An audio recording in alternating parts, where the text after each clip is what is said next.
السلام علیکم ورحمۃ اللہ وبرکاتہ۔ پچھلے کلپ میں نے جس صورت کا ذکر کیا تھا، الشمس کورت والی صورت، جو کہ 81 نمبر صورت ہے، اس کے بارے میں تھوڑی سی اور بات کرنا چاہتا ہوں۔ وہ صورت اس وقت نازل ہوئی یا ان لوگوں پر نازل ہوئی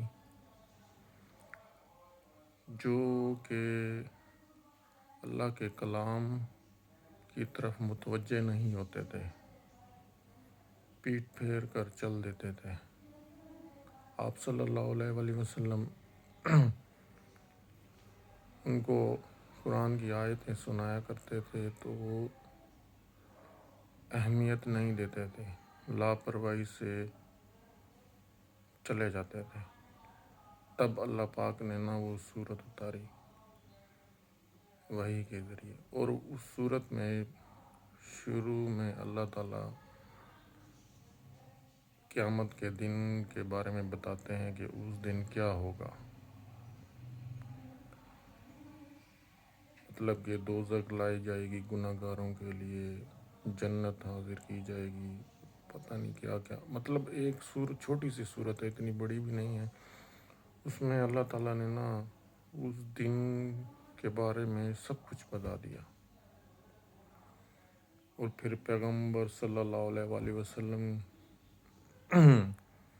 کی انوسینٹ ہونے کی گارنٹی دی۔ پھر اس فرشتہ جو وہی لے کے آتا تھا، اس کی گارنٹی دی، وہ ایماندار ہے، یوں ہے۔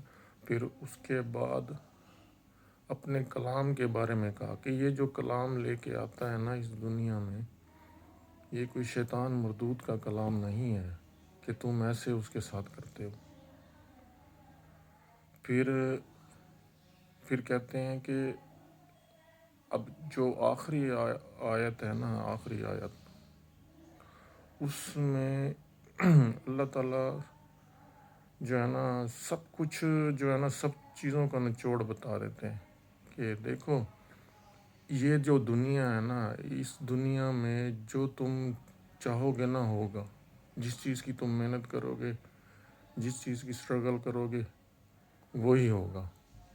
مطلب یہ دنیا میں نے تمہارے لیے بنائی ہے، یہاں پہ تمہاری مرضی چلے گی۔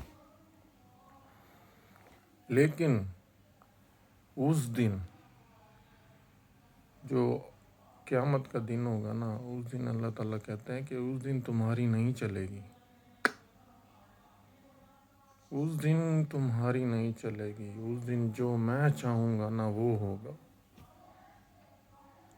اللہ اکبر! اگر ہم اس صورت کے ایک ایک الفاظ کو سمجھے ہمیں سمجھ آ جائے کہ جو ہے ہم دیکھو، وہ کافر لوگ تھے، ہم ماشاءاللہ مسلمان گھرانے میں پیدا ہوئے ہیں، لیکن کہیں ہم سے تو وہ غلطیاں نہیں ہو رہی، ہم تو ان آیتوں کو اگنور نہیں کر رہے ہیں، ہم نے تو پیٹھ نہیں پھیری ہوئی۔ اللہ کے بندو، غور کرو ان چیزوں کے اوپر، اللہ تعالیٰ کے کلام پہ غور کرو۔ میری یہ دعا ہے، اللہ پاک ہمیں جو آئینہ دکھانا چاہتے ہیں اور ہمیں سنبھلنے کے لیے، اپنے آپ کو سنبھالنے کے لیے یہ جو آیتیں بھیجی ہیں، ان پر غور کرنے کی، ان پر عمل کرنے کی توفیق عطا فرمائے۔ السلام علیکم ورحمۃ اللہ وبرکاتہ۔